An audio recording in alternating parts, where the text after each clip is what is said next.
Cette semaine va démarrer du bon pied pour la plupart des secteurs du sud et de l'est du Québec, à l'exception d'un petit accrochage en milieu de semaine. Je vous explique ça dans quelques minutes.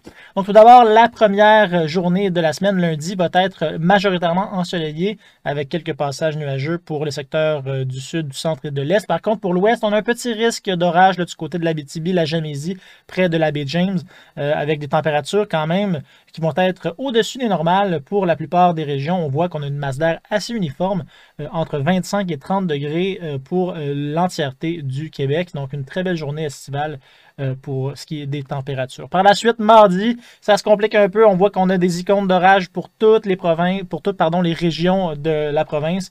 C'est une journée orageuse, une journée perturbée. Malgré tout, le mercure va rester assez haut avec des 28-29 degrés prévus pour les régions du sud. Une masse d'air un peu plus froid, par exemple, à l'arrière du système du côté de l'Abitibi avec 20-25 degrés. Donc, ça reste très confortable quand même, mais c'est un petit peu plus frais. Pour ce qui est de l'Est, un 30 degrés. Donc, on voit qu'on pourrait avoir le point chaud de la province dans l'extrême Est, là, au niveau de Gaspé, en Gaspésie. Donc, on voit ici les systèmes. Donc, le début de la semaine, lundi, largement ensoleillé pour la plupart des secteurs. On voit quelques petites zones orageuses là, du côté de la baie James dans l'ouest de la province. Par la suite, là, mardi, on se retrouve avec un genre de rassemblement de plusieurs systèmes. On voit ici 3 systèmes distincts en même temps au Québec et qui vont finalement se fusionner entre eux, mais on voit justement là, le contexte un peu plus perturbé pour ce qui est de mardi, avec des orages un peu partout en province, une séquence pluvieuse, orageuse qui va se terminer par des éclaircissements un peu là, du côté de mercredi. Par contre, ça ne va pas durer bien longtemps parce qu'on voit ici les zones d'ensoleillement qui vont être plutôt limitées également en deuxième moitié de semaine. Et là, on voit ici un point d'exclamation. C'est parce qu'on a un autre système qui est prévu de faire son entrée sur le Québec, mais pas le système qu'on connaît habituellement. Il s'agirait des restants de Beryl, donc un système gorgé d'eau. On voit ici les trajectoires possibles par les modélisations numériques et la majorité d'entre elles placent justement les restants tropicaux de Beryl sur le Québec. Donc, pour ce qui est de jeudi, vendredi, donc une deuxième moitié de semaine qui risque d'être perturbée par beaucoup de pluie. Ça reste à valider, c'est pas coulé dans le béton comme qu'on dit, mais généralement, là, les modèles montrent justement ce restant-là sur le Québec. Certaines solutions proposent davantage une trajectoire au sud, donc le Québec pourrait peut-être éviter la majorité des précipitations, mais le signal actuel montre vraiment le Québec dans la ligne de mire des restants de Beryl. Donc on voit ici justement, en début de semaine, lundi, Beryl qui est prévu de toucher terre du côté du Texas en tant que catégorie 1, un ouragan de catégorie 1, peut-être catégorie 2, donc quand même un système assez intense. Et là, lorsque l'œil, le centre de cette tempête va toucher la côte, eh bien là, il va se défaire. On se rappelle que les systèmes tropicaux ont besoin d'eau, des plans d'eau chauds pour survivre. Là, aussitôt que ça touche terre, ça perd en intensité.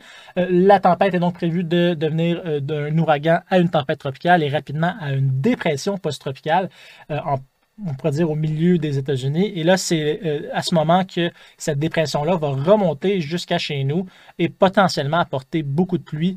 On ne peut pas encore émettre de quantité au niveau de ces accumulations-là, mais les modèles actuels proposent quand même beaucoup de pluie, tout dépendamment de la trajectoire de ce système. Donc, les accumulations élevées sont possibles.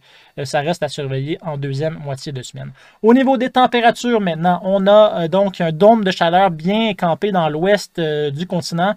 On pourrait avoir des 40 degrés du côté de la Colombie-Britannique. Donc, quand même, un début de semaine très chaud, potentiellement les premiers 40 degrés de la saison pour le Canada. On a aussi des températures au-dessus du 50 degrés pour la vallée de la Mort en Californie. Mais pour plus près de chez nous, en fait, on va se retrouver avec nous aussi un genre de blocage. On peut le voir ici dans l'Atlantique, à droite de l'écran. Donc, on a un anticyclone des Bermudes qui va permettre un genre de contexte semblable. On n'aura pas de 50 degrés quand même au Québec, mais c'est un contexte de chaleur et d'humidité qui va un peu guider cette semaine.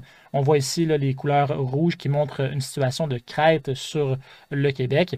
Et justement, ça va se traduire par des températures quand même, on pourrait dire monotones, pas de grosses variations. On ne passe pas de 30 degrés à 10 degrés d'un coup. Ce n'est pas un système d'orage explosif. On voit qu'on a justement des températures quotidiennement entre 26 et 29 degrés, donc plutôt stable à ce niveau. Et la masse d'air va être quand même humide. On voit ici justement là, des ressentis qui vont très fréquemment dépasser la barre des 30 et même 35 Donc, on voit que c'est une masse d'air qui est humide sur toute la semaine. Peut-être vendredi, une petite pause là, avec un ressenti de 33. Ça reste élevé, mais c'est quand même sous la barre des 35. Et là, on remarque que samedi, on pourrait remonter vers le 30 et des ressentis, ça rapprochant de 40. Donc, vraiment une semaine estivale au niveau des températures. C'est vraiment l'été. On est dans plein cœur d'ailleurs. Là, on commence le mois de juillet. Donc, c'est un peu normal de voir ces genres de températures-là. La chose à surveiller, par contre, ce sont les températures nocturnes. Donc, on voit ici les températures maximales prévues, comme on a vu il y a quelques secondes. Et là, les températures minimales obtenues lors de la nuit.